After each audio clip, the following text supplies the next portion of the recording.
और भैया मानव तन पा करके अगर तुमने गोविंद की कथा नहीं सुनी तो किसी काम के नहीं।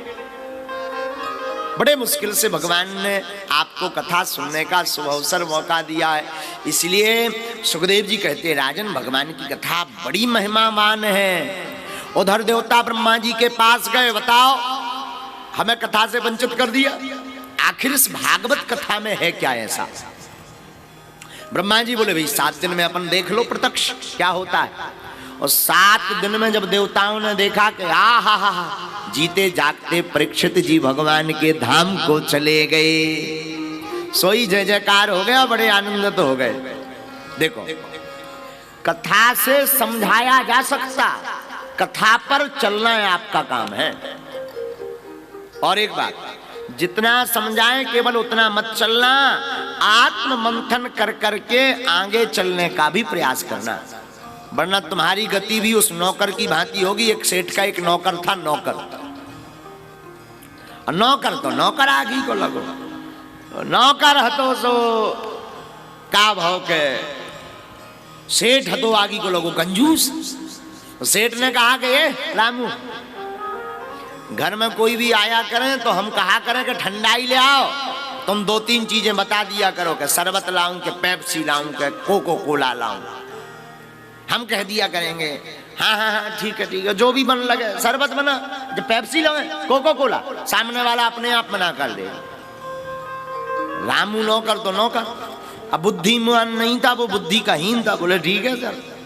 अब तो घर में जो कोई भी आवे, सेठ जी कहे रामू ठंडाई लाओ, शरबत लाऊं, पेप्सी लाऊं कि खाली बर्फ ले आऊं। तो बाद में जो आते थे मेहमान वो भी नहीं कुछ नहीं। रामू कह देता था हाँ ठीक है कोई बात नहीं, हम नहीं ला रहे। ये रोज चलता था सेठ के यहाँ, रोज का काम यही था। भोजन के प्रकार भी ऐसी 4-5, 2-3 प्रकार का भोजन। कहे रामू कुछ चटर पटर बना दो। क्या बना दे? मिर्चों की सब्जी बना दे, कुछ और बना दे। तो सामने वाला खुद मना कर देता, तो पता नहीं कि सही में मिर्चों की सब्जी न ले आए। लेकिन एक बार गड़बड़ हो गई, कुछ व्यापारी आए सेठ के घर पर। व्यापारियों ने अपने काम धाम की चर्चा की, बिजनेस की चर्चा की। व्यापारियों ने कहा कि सेठ जी कुछ भी कहो तुम बुद्धि के बड़े तेज हो, हम आपके पिताजी से मिलना चाहते हैं, जरा पिताजी को बुलवाओ, उनके दर्शन करना चाहते हैं कि उनका बालक कितना। तो सेठ जी तो हाव भाव में सब भूल गए। रामू जी मालिक पिताजी को बुलाओ। रामू ने सोचा कि ये पहली बार डिश मंगाई जा रही है, आज तक तो चाय पानी पर चर्चा चलती थी, आज लेकिन पिताजी। लेकिन रामू तो वही बुद्धि भरी थी पुरानी वाली। बोले सेठ जी चंडीगढ़ वाले लाऊं कि मुंबई वाले पिताजी लाऊं, दिल्ली वाले पिताजी लाऊं कि कोलकाता वाले। सेठ ने उठा मग्गा दे टनाटन। रामू बोलो मालिक मार खाया रहे।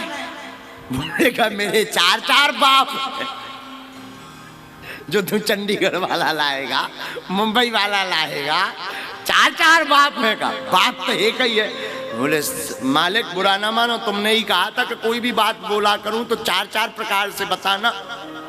मैंने तो उसी प्रकार से बता दिया कि जिस प्रकार शरबत ठंडाई 4 प्रकार की, उसी प्रकार बाप भी 4 प्रकार के। बोलो सीताराम, जोर से बोलो और जोर से बोलो। अगर कथा सुन करके तुमने अपनी बुद्धि ना लगाई तो नौकर जैसी तुम्हारी भी गति हुई है। बोलो सीताराम। हाँ, इसलिए कथा सुन करके कुछ अपनी भी बुद्धि लगाना। यही भर नहीं कि महाराज ने कह दिया कथा सुनो सीताराम गाओ और तुमने 4 ताली बजाई ठुमका लगाओ जय जय। हाँ, ये भर कथा थोड़ी है, ना ना ना।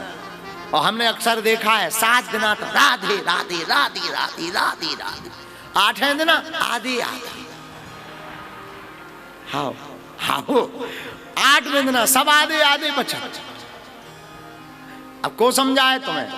अरे भागवत की कथा तो हम आपसे यही निवेदन करेंगे, सत्संग आप प्रतिदिन करो। कथा पूरी हो गई, अपनी टीवी खोलो, संस्कार टीवी पर कथा आती रहती है, किसी न किसी महापुरुष। बागेश्वर धाम चैनल खोलो, पुरानी कथा सुनो। और आगे यहाँ की कथा पूर्ण होगी 8 तारीख से फिर बीना में। अब अगली कथा जो होगी वो संस्कार टीवी पे वो राम कथा होगी। हाँ, अब राम जी के चरित्र पर कथा गाएंगे तो सुनो। रोज सुनोगे। अच्छा महाराज रोज क्यों सुनना है? भैया रोज क्यों खाते हो? महाराज रोज खाएंगे तभी तो एनर्जी आएगी। उसी प्रकार रोज गाओगे, रोज कथा सुनोगे, तभी तो गोविंद तुम्हारे चित्त में आएंगे। रोज खाने से जिस प्रकार रोज एनर्जी आती है, उसी प्रकार रोज गाओ और रोज गोविंद की कथा सुनो, तब तो गोविंद है। अब तुम्हें एक दिन दे दो जाए महीना भर में, 28 दिन एकदम कर दो जाए सफा चट, 29वें दिन तुम नकरिया से सूख जाओ बांस जैसे। हाँ जी या ना जी? बोलो ना, पक्का ना? इसलिए रोज भगवान की कथा सुनो भैया। भगवान की कथा सब जगह नहीं मिलनी। तो जब देखा देवताओं ने क्या, तो परीक्षित जी तरन तारन हो गए। हा आनंद में भर गए देवता।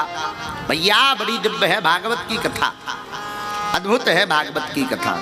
देखो, मूर्ख गुण समझे नहीं तो ना गुणी में चूक, और कहा घटो दिन कर विभव देखे जो न उलूक। मूर्ख का गुण समझाना बड़ा, मूर्ख को समझाना भैया बड़ा मुश्किल है। और अपना मन, सबका मन प्रायः मूर्ख ही होता है। समझदार कितने भी समझ लें कि हम समझदार हैं, पर एक से एक समझदार इस धरती पर पड़े। हाँ, एक से तुम समझ लो कि हम ही संगीतज्ञ हैं, एक से एक संगीतज्ञ पड़े। इसलिए साधु जी, हम ये नहीं कहते कि अपने को समझदार मत मानो, पर इतना भी मत मानो कि समझदारी भी अपने आप में शर्मा जाए। कई बार इतने आप अपने आप में समझदारी शर्माने लगती। हाँ, एक आदमी और ऐसे ही हतो, तो वो नीचे देख करके चलता था, ऊपर देखते ही नहीं था। अच्छा, नीचे देख करके चले तो अब जब सामने नहीं देखेगा, चाय जिससे टकरा जाता था, जैसे ही टकराए सोई मूड ऊपर करे। तुम बड़े गधे हो, सामने वाले से बड़े गधे हो, देखकर नहीं चल सकते। सामने वाला बड़ा परेशान के बताओ, नीचे सिर डालकर ये चल रहा, गधा हमें कह रहा, जिससे टकराए उसी से बड़े गधे हो, देखकर नहीं चल सकते। एक बार जा लफड़ा होगा कि जैसे ही वे चले जा रहे तो सो गधई से टकरा गए, और गधा से जैसे ही टकराए और कहने ही वाले थे सो मुंह ऊपर किया, तुम बड़े ग। और बोले अब आप तो आप ही हो, अब आपको क्या कहे मैं, आप तो आप ही हो। हाँ, इतने भी समझदार मत बनो कि समझदारी शर्मा जाओ। बोलो सीताराम, जोर से बोलो। इसलिए साधु जी, अपने चित्त को समझाने के लिए गोविंद के गुणानुवाद सुनो।